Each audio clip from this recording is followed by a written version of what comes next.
los primeros 8 capítulos que se enfocaban principalmente en la vida de Samuel. A partir del capítulo 9 hasta el final del libro vamos a la segunda sección, hasta el final de Primera de Samuel sería la segunda sección del libro. Recordemos que el libro de Samuel realmente no solo es Primera de Samuel, originalmente es Primera y Segunda de Samuel juntos como una sola unidad. En el capítulo anterior vimos que el pueblo despreció a Dios como rey y despreció a Samuel como juez. Y desde que Dios los sacó de Egipto, fueron rebeldes con Dios e idólatras, según podemos ver en el 8:8.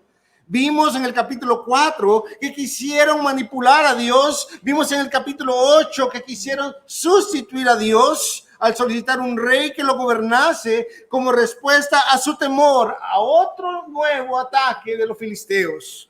A pesar de que Dios tenía décadas tras décadas guardándolos y derrotando a los filisteos.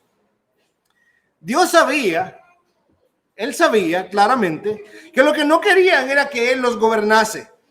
Eso lo dice el versículo 7 del capítulo anterior. Y aún así Dios dispuso darles otro rey, porque esa era la petición que ellos estaban haciendo. Danos un rey como las demás naciones tienen un rey. Pero lo cierto es que Dios había establecido desde Deuteronomio que sería él quien escogería ese rey. Y es él el que lo haría conforme a su palabra. Y al mismo tiempo les estaría dando un rey conforme a su palabra, pero también les estaría dando uno que fuera conforme al estándar de las otras naciones. Uno que fuera como ellos lo habían solicitado. Mirábamos la semana pasada que la gracia de Dios no siempre se da en lo que Él nos da, sino que muchas veces la gracia de Dios la vamos a ver también cuando Él decide no darnos algo. Así que lo que vamos a ver hoy es Dios dando un rey. Y en ese proceso de dar un rey, Dios mostrando al mismo tiempo juicio y misericordia. Vamos a orar y luego vamos a leer la primera sección. Padre Celestial, te damos gracias, Señor. Gracias porque tú eres nuestro Rey. Gracias, Señor, porque tú eres el que nos dirige y esta mañana queremos suplicarte que dirijas nuestro corazón y nuestra atención hacia tu palabra, Señor. De modo que al prestar atención a tu palabra, Señor, nuestros afectos puedan ser estimulados hacia el amor a tu nombre, hacia la adoración a tu nombre, Señor. Guíanos y concédenos, Señor, el ser transformados por tu poder, el ser cambiados por tu palabra, Señor. En el nombre de Cristo Jesús te lo suplicamos. Amén y amén. Así que vamos a ver la primera sección. La primera sección es del 1 al 14, pero vamos a comenzar leyendo los primeros 4 versículos. Dice ahí en la escritura: había un hombre de Benjamín que se llamaba Cis, hijo de Abiel, hijo de Seror, hijo de Becorat, hijo de Afía, hijo de un benjaminita, un hombre poderoso e influyente. Y tenía un hijo que se llamaba Saúl, joven y bien parecido. No había otro más bien parecido que él entre los hijos de Israel. De los hombros arriba sobrepasaba a cualquiera del pueblo. Y las asnas de Cis, padre de Saúl, se habían perdido. Por lo cual dijo Cis a su hijo Saúl: toma ahora contigo uno de los criados, levántate y ve en busca de las asnas. Y Saúl pasó por la región montañosa de Efraín y recorrió la tierra de Salisa, pero no las hallaron. Luego pasaron por la tierra de Saalim, mas no estaban allí. Después atravesaron la tierra de los benjaminitas, pero no las encontraron. Este es el inicio de una nueva sección y el texto mismo nos ayuda a verlo. Cuando nosotros iniciamos el libro de Samuel, miren el capítulo 1, versículo 1, cómo inicia. Dice, había un hombre de Ramataim, de Sofim. Empieza con la introducción, la presentación de un personaje. Y miremos que en el capítulo 9 está iniciando de la misma forma. Ahora nos dice, había un hombre de Benjamín. Está introduciendo nuevos personajes. Está presentándonos a nuevos hombres que van a empezar a ser parte de esta historia. De esta historia en la cual Dios está trayendo juicio y misericordia al mismo tiempo al pueblo. Y vemos que hay dos personajes principales que se presentan ahí. Uno es Cis, de quien se nos dice que es un benjaminita, que si bien es cierto es poderoso e influyente, pero no aparece en otros registros bíblicos. Sí, era poderoso e influyente, pero realmente no era alguien muy conocido. Pero también se nos presenta a Saúl. Se nos dice que es el hijo de Cis. Y cuando vemos el nombre de Saúl, pareciera no tener mucha importancia hasta que nos damos cuenta de lo que significa su nombre. Y su nombre significa requerido o solicitado. Y desde que se nos da el nombre, y eso ya nos da una idea de quién es Saúl y de qué papel va a jugar en el desarrollo de esta historia. Recordemos que en el capítulo anterior el pueblo llegó solicitando ¿qué, hermanos? Un rey, exactamente. Pues aquí está el autor de este libro introduciéndonos a Saúl y significa su nombre solicitado. Solicitado, requerido. Y eso ya nos empieza a dar una idea de lo que está sucediendo acá. Saúl era precisamente el tipo de persona que se admiraba conforme al estándar del mundo. Era el único israelita que en la escritura es descrito o reconocido por su altura. Interesante. Esto es interesante porque por lo general cuando los pueblos atacaban a Israel, muchas veces la descripción que se daba de sus líderes tenía que ver con su altura. Entonces, parecía que esto tenía que ver con cómo el mundo miraba o describía un líder. Según los ojos. Según los ojos. No solo eso, se nos dice también que sería, digámoslo así, el mejor candidato para un concurso de belleza masculino. Se nos dice que no había nadie en todo el pueblo que fuera más bien parecido. Usemos palabras de nuestro entorno. Más guapo, dirían las mujeres. No había hombre más guapo que Saúl. Y se nos dice también que era de una familia que, aunque era desconocida, era una familia poderosa y era una familia influyente. El perfil de un líder. El perfil de un líder cuando nos enfocamos en los deseos de los ojos, en los deseos de la carne y en la vanagloria de la vida. Y el padre de Saúl tenía ganado y dice que unas asnas se le habían perdido y le solicitó a Saúl que se hiciera acompañar de uno de sus siervos a buscarlas. Y Saúl lo hizo así y se fue durante 3 días atravesando diferentes regiones para encontrar esas asnas, esas burras. Y dentro de estas regiones es interesante que estas regiones son donde estaba el circuito en el que Samuel juzgaba. Aquí nos dice el texto que fueron a la región de Efraín, a la tierra de Salim, a la tierra de Salisa, y más adelante vamos a ver que va a la tierra de Suf también. Recordemos que Samuel vivía y juzgaba en Ramá, y de ahí se movía a otras ciudades hacia el norte.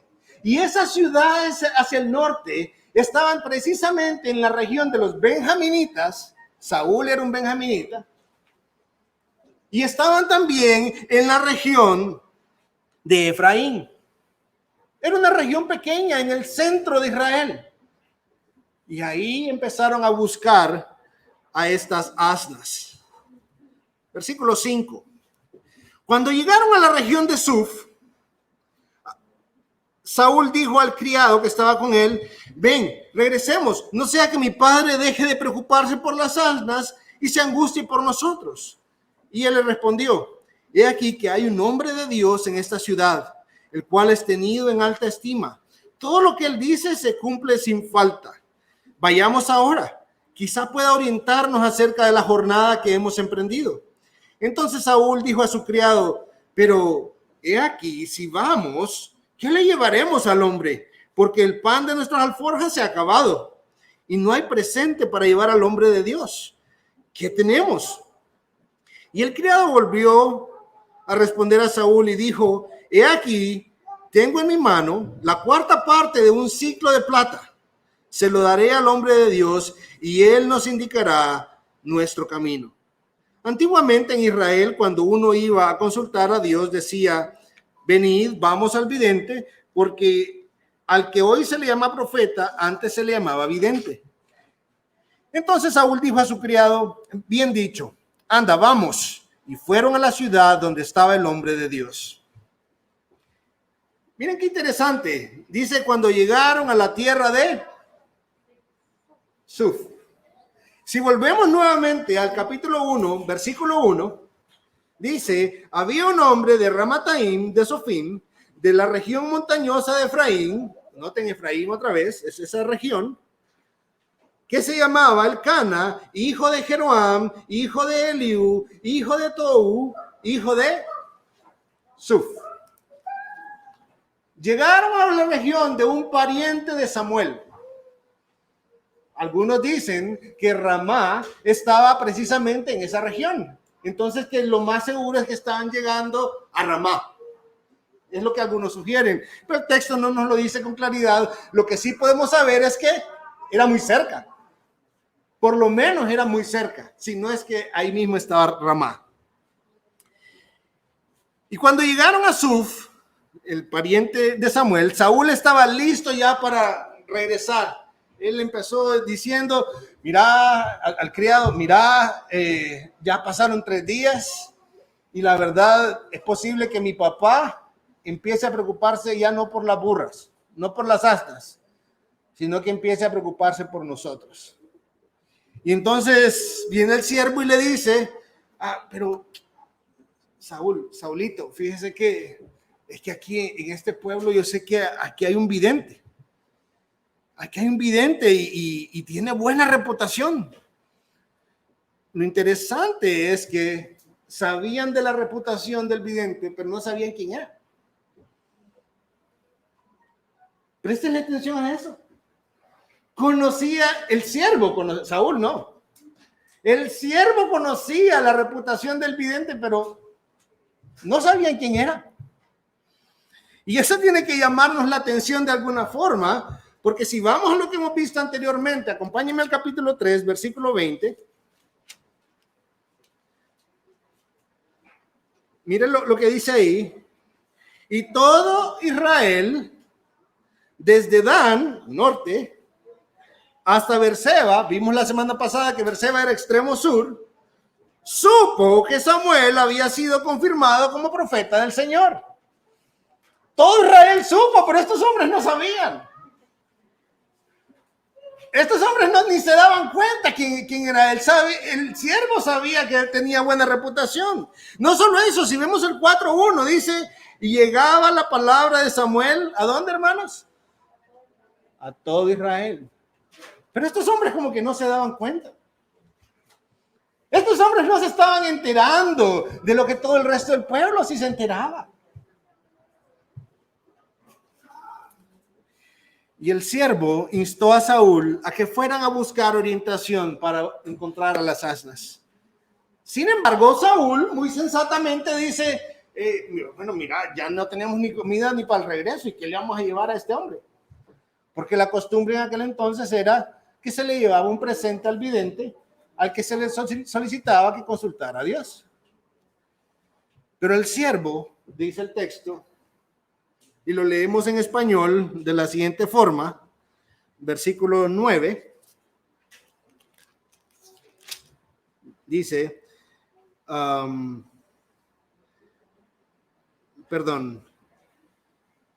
8. Y el criado volvió a responder a Saúl y dijo, he aquí tengo en mi mano la cuarta parte de un ciclo.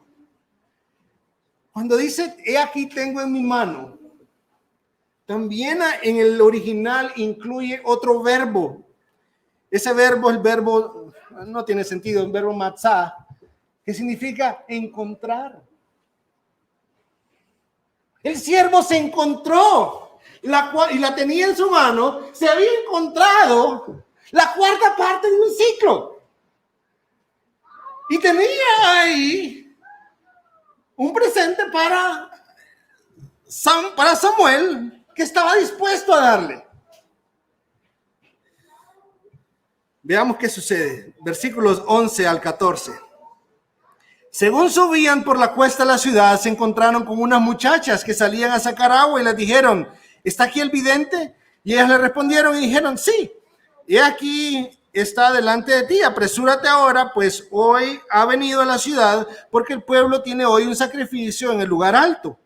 Cuando entréis en la ciudad lo encontraréis antes que suba al lugar alto a comer, pues el pueblo no comerá hasta que él llegue, porque él tiene que bendecir el sacrificio.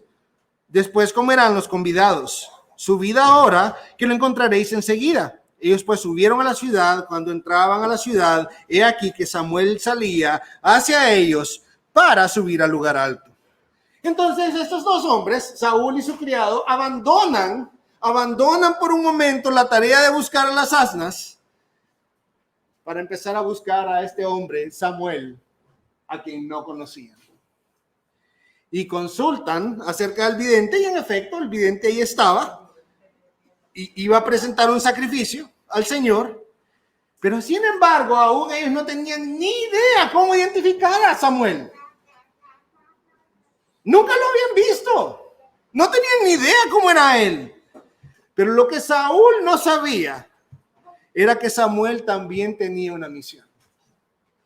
Eso era lo que Saúl no sabía, que Samuel también tenía una misión dada por Dios, que consistía en encontrar a Saúl. Así que vamos a ver la segunda parte del pasaje ahora, familia. Samuel va a encontrar al rey requerido y escogido.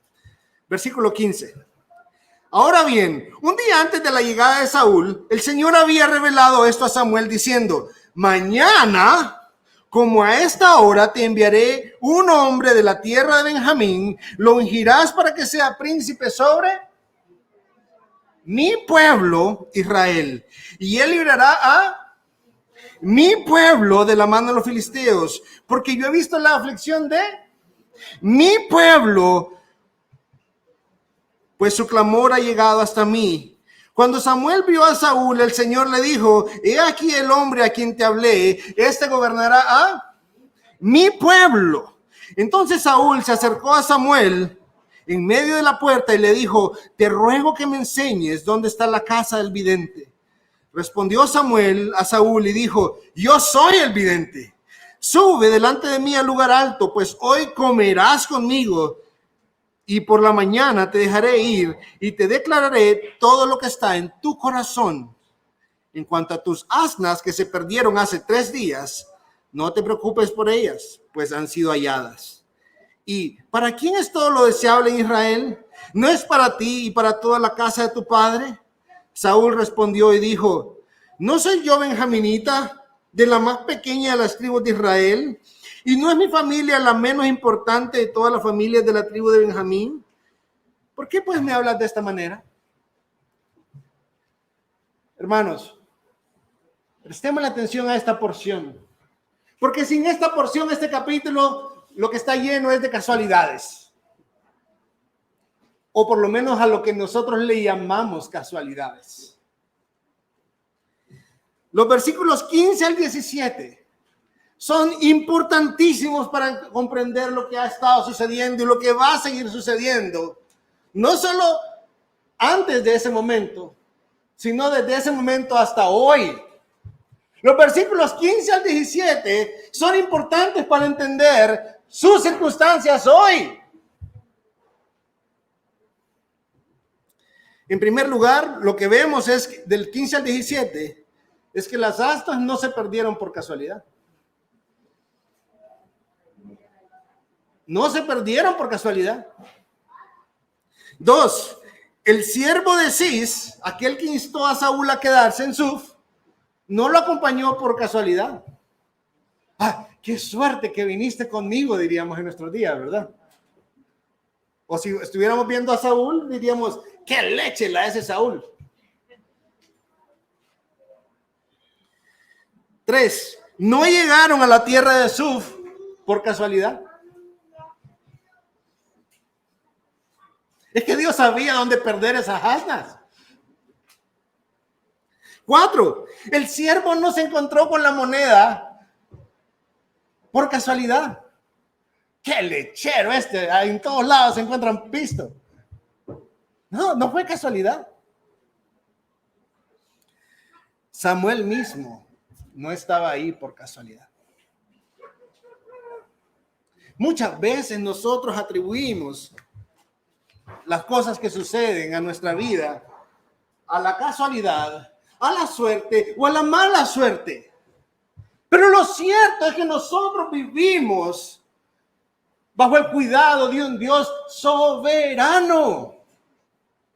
Un Dios soberano. Todo este asunto de las asnas, que parece comenzar con asnas que son animales, que por eso hasta le dicen burros y se escaparon. ¡No! No, es realmente providencia de Dios. Era la providencia de Dios para sacar a Saúl de la casa de su papá y llevarlo hasta la casa de Samuel. Era Dios orquestando todo este detalle para que Samuel estuviera delante del rey que Dios estaba escogiendo para el pueblo. Fue por la providencia de Dios. Bueno, pero ¿qué es eso de la providencia, verdad? La providencia no es una de esas palabras que usamos muy comúnmente. Hoy como que se mira más en algunas redes sociales y cosas así. Entendamos, hermanos, que la providencia de Dios es el poder de Dios. Es ese poder omnipresente. ¿Qué significa omnipresente? Que está en todos lados. Pero no solo es omnipresente su poder, también está en todo tiempo, nunca deja de ser, con el cual gobierna absolutamente todo. Todo. Es por eso que algunos escritores como Cervantes, en el Quijote de la Mancha, escribe que ni la hoja de un árbol se cae si no es por el designio de Dios. Eso no es versículo de la Biblia, hermanos. Eso es del Quijote. Pero es cierto. Eso no quita que sea cierto. Es la providencia de Dios. Nada sucede por casualidad. Las cosas suceden por la gracia soberana de Dios, suceden por su misericordia. Y es lo que vemos aquí. Dios moviendo a Saúl, llevándolo delante de Samuel, a un Samuel que sí sabía, que sí esperaba a Saúl, ya que Dios le había dado instrucciones específicas. Dios le había dicho que a una hora específica llegaría un benjaminita y que lo tenía que ungir para que fuera el rey sobre Israel. Samuel sabía hasta la hora. Cis no tenía idea, Saúl no tenía idea, el siervo tampoco tenía idea, pero Samuel sí sabía. Nadie más sabía. Nadie más sabía. Samuel sabía que Dios usaría a Saúl para liberar a su pueblo de los filisteos. Samuel sabía que la motivación de Dios era dar a conocer su fidelidad y misericordia para con un pueblo infiel. Eso lo sabía Samuel.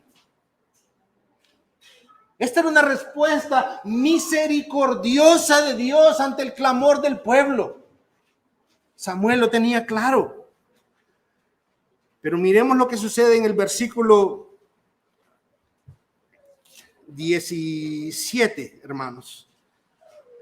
Cuando Samuel vio a Saúl, el Señor le dijo, o sea, hay otra cosa más que Samuel sabía. He aquí el hombre de quien te hablé. Este gobernará a mi pueblo. Quiero decirles que la palabra que usa ahí para gobernar, realmente si la traducimos de manera más literal, significa restringir. ¿Se acuerdan lo que vimos en el capítulo 8?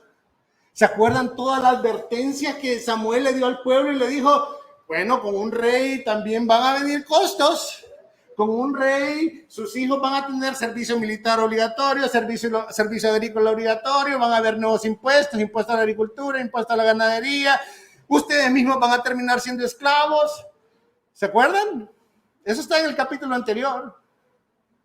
Y cuando le dice Dios a Samuel, este es el que va a gobernar, la palabra que usa ahí realmente significa restringir. Entonces, hay dos cosas sucediendo ahí. Dios escuchando el clamor y atendiendo de manera misericordiosa el clamor de su pueblo, pero al mismo tiempo trayendo disciplina a su pueblo, trayendo juicio a su pueblo.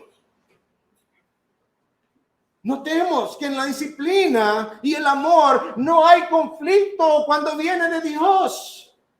Es parte del amor de Dios. Dios al que ama y al que toma por hijo. Y es precisamente lo que estamos viendo aquí, hermanos. Un Dios que por amor está trayendo disciplina a este pueblo. Al darles a este hombre, a Saúl. A Saúl. Que sí, fue un hombre que trajo victorias. Fue un hombre que Dios usó para controlar a los filisteos. Pero vamos a ver más adelante que también fue un hombre a través del cual vino juicio de Dios. Vino juicio de Dios. Dios estaba actuando conforme a su palabra. Él ya había dicho a través de Moisés en Deuteronomio 17 que sería él quien escogiera al rey. Y Dios decidió escogerlo él y dárselos conforme a su solicitud. Pero fue Dios escogiendo. El Dios soberano. El pueblo quería un rey conforme al estándar del mundo y eso es precisamente lo que Dios le estaba dando a Saúl. Parte juicio, parte misericordia. El pueblo había actuado neciamente con un corazón idólatra, pero la torpeza de este pueblo, el pecado de este pueblo, no obstaculizó la misericordia de Dios para su pueblo. ¿Notó cuántas veces Dios dice es mi pueblo? 4 veces. Está diciendo es mi pueblo. Dios no está renunciando a ser el rey sobre su pueblo. Dios no renuncia a ser el rey sobre su pueblo. Dios no tenía la más mínima intención de retirar su Hesed de ellos. Ese amor que persigue a los suyos. Pero Samuel tampoco sabía cómo era Saúl. Samuel sabía que iba a llegar un benjaminita, pero nunca lo había visto tampoco. Eran 2 desconocidos buscándose mutuamente y cuando Saúl se acerca es Dios diciéndole, este es. Y luego viene Samuel y le dice, bueno, ya deja de preocuparte por las asnas, ya fueron encontradas. Y además, el pueblo a quien desea esa voz. Cuando vemos ahí en versículo 20, dice, ¿y para quién es todo lo deseable en Israel? La esencia de esa pregunta es, ¿y quién es al que Israel desea? No es a las asnas, a quien este pueblo desea esa voz, y el Señor te ha traído hasta acá. Y sos vos el que va a gobernar este pueblo.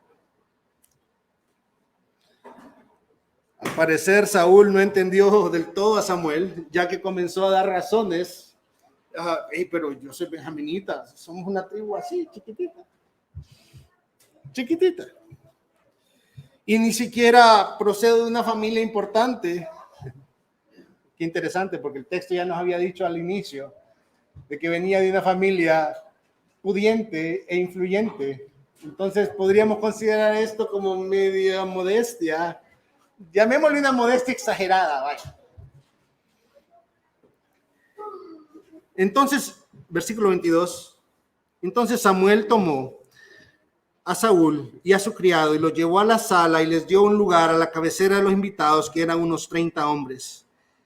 Y dijo Samuel al cocinero: trae la porción que te di, de la cual te dije, ponla aparte. Entonces el cocinero alzó el pernil con lo que estaba en él y lo colocó delante de Saúl. Y Samuel dijo: he aquí lo que estaba reservado. Ponlo delante de ti y come, porque ha sido guardado para ti hasta el momento señalado, ya que dije, he invitado al pueblo. Y Saúl comió con Samuel aquel día. Samuel ya tenía preparado un banquete para Saúl. Y el chef incluso ya tenía preparado una pieza especial para él. Y descendieron, dice el versículo 25, del lugar alto a la ciudad. Y Samuel habló con Saúl en el terrado. Se levantaron temprano y al romper el alba, Samuel llamó a Saúl en el terrado diciendo: levántate para que yo te despida. Saúl se levantó y ambos, Saúl y Samuel, salieron a la calle. Mientras descendían a las afueras de la ciudad, Samuel dijo a Saúl: di al criado que se pase delante de nosotros y siga. Pero tú quédate para que yo declare la palabra de Dios. Dile al criado que nos deje platicar solos, por favor. Y luego de haber conversado con Saúl, el texto no nos dice qué. No sé si fue que le citó Deuteronomio, recordándole que había leyes para los reyes o algo así. No dice el texto. Pero él quiso hablarle y nos dice ahí que lo que le habló fue la palabra de Dios. La palabra de Dios. Yo sé que en sus boletines dice ahí que vamos a llegar hasta el 10:16. Quiero decirle, no necesita cena hoy. Vamos a cortar en el capítulo 9. Aquí hay mucho para nosotros ya. La próxima semana vamos a ver qué sucedió después.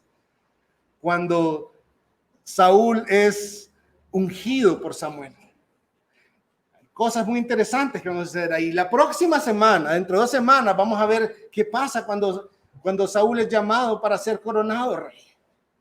Pero hoy en el capítulo 9, ¿qué tenemos para nosotros aquí, familia? 3 cosas. La primera, así como Dios utilizó medios comunes para sus fines en la vida de este pueblo, asnas en este caso, monedas tiradas de repente en algún lugar, el ser acompañado por un siervo específico, de la misma manera Dios actúa con nosotros. Entonces las cosas que nos suceden, hermanos, no son por casualidad. No son por casualidad, sino porque Dios las ha diseñado para que sirvan para nuestro bien. Todas las cosas ayudan a bien para los que aman a Dios. Entonces, para nosotros no tiene ningún sentido expresiones como qué tuerce el suyo, qué salado, o qué leche la de este hombre. ¿Sí? ¿No? A nosotros se nos ha enseñado que tenemos un Dios soberano. Un Dios que está en control de cada una de nuestras circunstancias. Un Dios que sabe lo que está haciendo con nosotros. Que a veces duele, sí, a veces duele. Que a veces implica pérdida, sí, a veces implica pérdida. Para así eran mis burras, se me fueron. Para el que perdió la moneda que encontró el siervo fue, ¿y dónde está? Con este iba a pagar el pan para el café. Pero vivimos bajo el cuidado de un Dios soberano y un Dios que está procurando, aún con las circunstancias difíciles, aún con las providencias, por amargas que sean, Dios está obrando para su bien, para mi bien. Y esto debe llevarnos a gratitud. Esto debe llevarnos a alabanza, aún por las bendiciones más comunes y cotidianas que tenemos en nuestra vida. Porque no las recibimos porque las merecemos, sino porque Dios es bueno. Esto tiene que hacernos pensar, hermanos, en la historicidad de la encarnación de Cristo. En la historicidad de su vida, de su muerte, de su resurrección, de su ascensión de nuestro Señor Jesucristo. No fueron eventos que se alinearon de alguna manera por casualidad. No. Fueron conforme a lo que Dios ya había prometido. Ese es nuestro Dios, un Dios fiel que cumple sus promesas a cabalidad. Podemos confiar en Él. 2. Pensemos en Saúl un momento, hermanos. Saúl tenía todas las características físicas y socioeconómicas que su generación deseaba. Tenía todo el porte, digámoslo así, que su generación buscaba. En Cristo, según las palabras de Isaías, no había algo majestuoso en Él. No había belleza para que alguien lo deseara. Interesante es que aún así muchas veces en nuestro corazón preferimos a Saúl. Pero entendamos una cosa, no acerca de Saúl, acerca de Cristo. Cristo no vino a satisfacer los deseos de los ojos. Cristo no vino a satisfacer los deseos de nuestra carne. Cristo no vino a satisfacer la vanagloria de nuestra vida. Cristo vino a vivir según el estándar de la ley para darnos vida en Él. Y Cristo también vino para satisfacer en su cuerpo las justas demandas de la ley que exige nuestra muerte a causa de nuestros pecados. Para eso vino Cristo Jesús. No para que nos sintiéramos satisfechos. Ay, qué guapo nuestro rey, ¿verdad? ¿Sí? No vino para eso.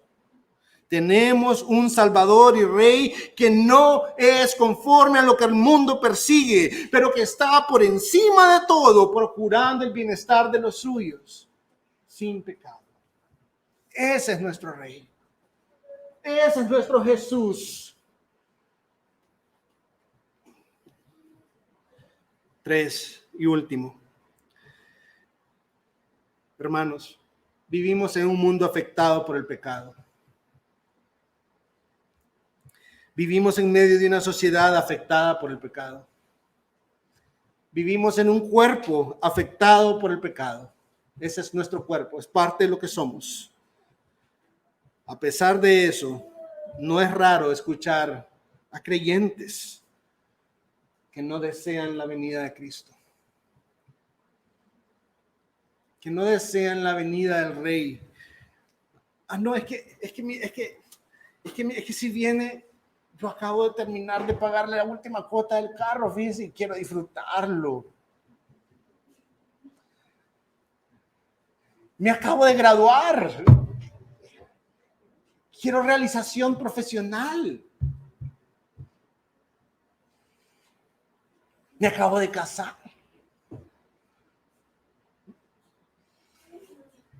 Agregue cualquier otra cosa ahí. Agregue cualquier otra cosa.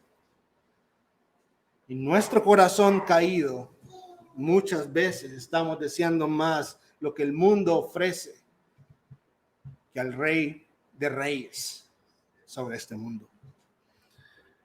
Pero es necesario que recordemos que esto solo deja ver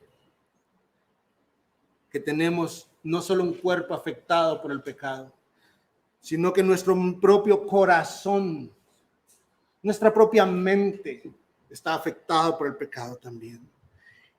Y es por eso que la palabra nos insiste que Cristo es quien vino a librarnos de nuestros pecados. Es Él el que vino para ser nuestro libertador, el que nos librará del presente siglo malo en el que vivimos. Hermanos, yo quiero decirles hoy, Dios le ama. Dios le ama con amor eterno. Piensen en lo que significan esas dos palabras juntas. Amor eterno. Dios le ama al punto que dio a su hijo, a su propio hijo. Nuestro rey se hizo hombre, cabalgó humildemente sobre un burrito rumbo a la cruz, llorando por el pecado de su pueblo. Y así abriéndonos acceso al Padre. Pero también debemos recordar que Él prometió volver. Y esperamos su regreso, ya no en un burrito. No, esperamos su regreso para establecer a plenitud su reino y juzgar a los impíos. ¿Nota las palabras que la misma Biblia aplica a Cristo? Juez, rey, libertador. No es en Saúles que vamos a tener nuestra esperanza. Nuestra esperanza es en Cristo Jesús y necesitamos un cambio en nuestra mente, un cambio en nuestro corazón. Necesitamos una súplica que surja desde adentro como resultado de la obra de Dios, para que como el apóstol Juan podamos decir igual: ven, Señor Jesús.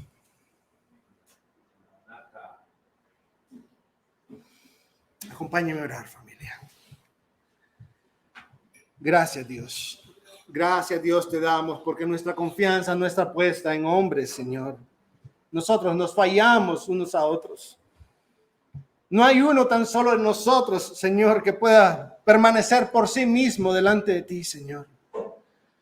Pero te damos gracias porque has provisto de Cristo Jesús, el Rey perfecto, el libertador perfecto, el juez perfecto, el sacerdote perfecto, a través de quien nos has dado acceso, a través de quien nos has limpiado, nos has declarado justos, Señor, y a través y por quien seremos gobernados por el resto de la eternidad, Señor. Ayúdanos a entender que tú eres un Dios bueno y misericordioso. Transforma nuestros corazones de modo que desborden de gratitud y adoración a tu nombre. Te lo suplicamos en el nombre de Cristo Jesús. Amén y amén. Póngase de pie, familia.